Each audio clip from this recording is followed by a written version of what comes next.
कालसर्प दोष है, भृगुटी दोष है, वो हमारे जीवन के स्तर के अनुसार, जो हमारा जीवन है, बालपन है, युवावस्था है, प्रौढ़ावस्था है, वृद्धावस्था है, उसके हिसाब से देखा जाता है। तो उन हिसाब से जब हम कुंडली का आंकलन करते हैं तो एक एक दोष दिखाई देता है। उन दोषों को वैदिक ब्राह्मणों द्वारा अगर आप पूजन कराओगे तो आपका जीवन धन्य होगा, आपको विशेष लाभ मिलेगा। आचार्य श्री, अब आपसे जानना चाहेंगे कि प्रॉपर्टी और चुनावों में हार जीत को लेकर कौन सा ग्रह जिम्मेदार होता है और क्या कुछ उपाय करके हम अपनी जीत को सुनिश्चित कर सकते हैं? जी देखिए, मनुष्य के जीवन में उतार चढ़ाव चलते हैं, लेकिन जब कभी ऐसे उतार चढ़ाव आए कि हम अनेक प्रकार से प्रयास करें, कर्म भी करें, लेकिन हमें फल नहीं मिलता है, उन उतार चढ़ावों का मेन कौन माध्यम बन जाता है? देखिए, गुरु सबसे बड़ा श्रेष्ठ ग्रह होता है और उसके साथ साथ सूर्य अगर मिल जाए तो आपको चुनाव में विजयी होने से या प्रॉपर्टी के केस में विजयी होने से, या आप किसी भी क्षेत्र को आप ले लीजिए, आप कहीं भी जा रहे हो और उसमें आपको विजय हासिल करनी है, पास होना है, आप इंटरव्यू देने जा रहे हो, नौकरी के लिए जा रहे हो, आप बिजनेस खोलने के लिए जा रहे हो, किसी से पार्टनरशिप में आप जा रहे हो, कोई भी कार्य आप ले सकते हैं, उसमें अगर आपको विजय प्राप्त करनी है, अपना झंडा गाड़ देना है, आप अपने को अच्छा महसूस कर सकते हैं, तो आप अपने गुरु को अवश्य देखें कि वो गुरु जो आपका बृहस्पति है, वो बृहस्पति किस जगह विराजमान है, कौन से घर में विराजमान है। अगर वो बृहस्पति आपके दूसरे घर में, 12वें घर में, 10वें घर में और लगन में अगर उच्च का होकर बैठा है तो आपकी विजय को कोई नहीं रोक सकता, निश्चित आपको विजय प्राप्त होगी। लेकिन अगर वही ग्रह आपके 8वें घर में, 7वें घर में या चौथे घर में विराजमान है और नीच का होकर बैठा है या शत्रु के घर में बैठा है, तो आप जितनी कोशिश कर लो, मेहनत कर लो, पैसा लगा लो, आपको विजय प्राप्त नहीं हो सकती।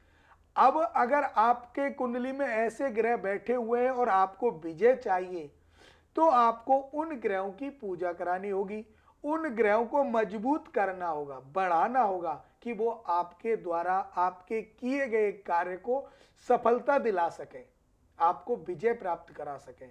अगर आपके गुरु के साथ शनि बैठ जाए या शनि मंगल दोनों एक घर में आकर बैठ जाएं तो आपके पार्टनर से कभी नहीं बनेगी, आप में लड़ाई झगड़ा बना ही रहेगा कि छोटी छोटी बातों पर आप में आपसी मतभेद होंगे, लड़ाई होगी, झगड़ा होगा, तो आपका पार्टनरशिप का जो व्यवसाय है, व्यापार है, वो नहीं चल पाएगा। रही बात चुनावों की, चुनाव में अगर हम कोई ऐसे कहते हैं कि हमने बहुत पैसा लगाया और कई बार से हम चुनाव लड़ रहे हैं लेकिन जीत नहीं पा रहे, ऐसा कारण क्या है? कारण आपका व्यवहार तो एक साइड में है ही है, लेकिन किसी किसी का व्यवहार भी अच्छा होता है, किसी के लक्षण भी अच्छे होते हैं, लेकिन चुनाव नहीं जीत पाता, हार जाता है। कारण उसका है कि उसका शनि और गुरु दोनों नीच के घर में विराजमान होंगे या शत्रु की दृष्टि से वो उस घर को देख रहे होंगे, इन किसी भी घर में, दूसरे में, 10वें में और 12वें में, चौथे में, इनमें उनकी दृष्टि होगी, जिसके कारण आप जितनी जीतोड़ मेहनत करते हैं, पैसा भी लगाते हैं, लेकिन चुनावों में आपको जीत नहीं मिलती। अब चुनाव के साथ साथ किसी भी क्षेत्र में आप विजय प्राप्त करना चाहते हो, किसी भी क्षेत्र में आप आगे बढ़ना चाहते हो, तो आपको क्या करना होता है? आपको कुछ नहीं करना, आपको अपनी कुंडली का आंकलन कराना है और जो ग्रह आपकी कुंडली में विराजमान है, उन ग्रहों में क्या दोष है, कौन से ग्रह तुम्हें निस्तेज कर रहे हैं, कौन से ग्रह आपको आपके तेज को रोक रहे हैं, कौन से ग्रह हैं जो आपको पराजय की तरफ लेके जाते हैं, कौन से ग्रह हैं जो आपकी उन्नति में बाधा बने हुए हैं, उन ग्रहों को देख करके उनकी पूजा करा के आप चुनाव लड़िए, आप बिजनेस कीजिए, आप नौकरी में जाइए, आप इंटरव्यूज में जाइए, आपको कोई भी फेल नहीं कर सकता, आपके कार्य सफल होंगे, आपको हमेशा हर जगह विजय प्राप्त होगी। जी आचार्य श्री, जैसे कि आपने बताया कि कई बार पार्टनरशिप भी इस कगार पर आ जाती है कि रिश्ते जो होते हैं वो बहुत ज़्यादा खराब हो जाते हैं, तो ऐसी स्थिति के अंदर पार्टनरशिप मजबूत हो, व्यापार अच्छा चले, तो किस तरीके के उपाय व्यक्ति कर सकता है? देखिए, मैंने बताया था कि मंगल और शनि अगर एक घर में 10वें भाव में बैठ जाए या 12वें भाव में बैठ जाएं या फिर वो दूसरे भाव में बैठ जाएं, तो वो मंगल और शनि पार्टनरशिप नहीं चलने देंगे, क्योंकि वो दोनों आपस में शत्रु हैं और दोनों शत्रु एक जगह अगर बैठ के कार्य करेंगे तो वे इस कार्य को नहीं कर सकते, उनको हानि का सामना करना पड़ेगा। अब उनको हमें सूटेबल करना है, हमें अपने दोनों पार्टनरशिप को बनानी है, बिगाड़ना नहीं, चलानी है। जो मतभेद है उनको बुलाना है, तो कैसे करेंगे? आप मंगल का और शनि का मंत्र जप अनुष्ठान करें, मंत्र जप अनुष्ठान के द्वारा उसका दशमांश हवन करें। दशमांश जब आप हवन करते हो तो उसके कारण आपको प्रबुद्धि शांति मिलती है और ब्रह्मांड को ऑक्सीजन मिलती है, और आपके जीवन में जो आप भोग देते हो उस भोग को देवता स्वीकार करते हैं और वो उन ग्रहों को असमंजस में, जैसे हमारे घर में कोई झगड़ा हो जाता है, 4 आदमी एकत्रित होके उसको समझाते हैं, पंच परमेश्वर बनते हैं, उसी प्रकार प्रभु की कृपा से वो ग्रह शांत हो जाते हैं। और जब वो दोनों शांत हो जाते हैं तो आपके जीवन का, आपके पार्टनरशिप का कोई कुछ बिगाड़ नहीं सकता। आप अच्छे से अपने पार्टनरशिप के कार्य को चला सकते हो।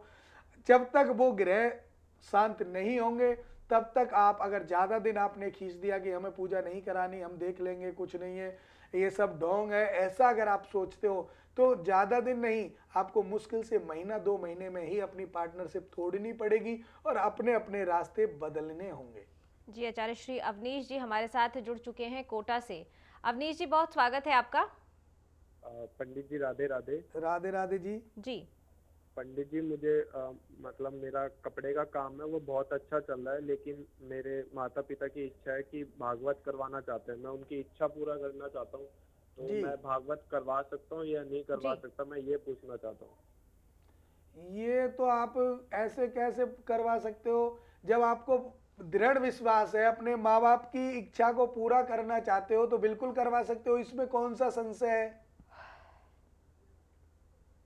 समय अच्छा रहेगा भागवत के लिए और कहाँ पे अच्छा रहेगा? आपसे ही करवानी थी भागवत। देखिए, भागवत जी अगर आप कराना चाहते हो, श्रीमद् भागवत तो आपके जो जन्म स्थान है, जहाँ पर आपके माता पिता रहते हैं, आप लोग रहते हो, वहीं पर वो उचित है, वही स्थान उचित होता है भागवत जी के लिए। आप अपने गांव में, अपने शहर में, जहाँ भी आप निवास करते हो, वहाँ भागवत की कथा का आयोजन कर सकते हो। और अगर हमसे करानी है तो हम अवश्य आपको सहयोग करेंगे, हम आपकी कथा करेंगे, लेकिन आप अपनी व्यवस्था, माइक टेंट लगा करके जहाँ अच्छी जगह हो। एक तो विशेषकर देखिए, भागवत जी की कथा को शुद्धता चाहिए। जो जगह आप भागवत कराओ उसके आसपास गंदगी ना हो, वो जगह शुद्ध हो और उसको आप सफाई कराएं, उसके बाद आप उसमें कथा कराएं। आप कभी भी करा सकते हैं और कथा आपके माँ बाप का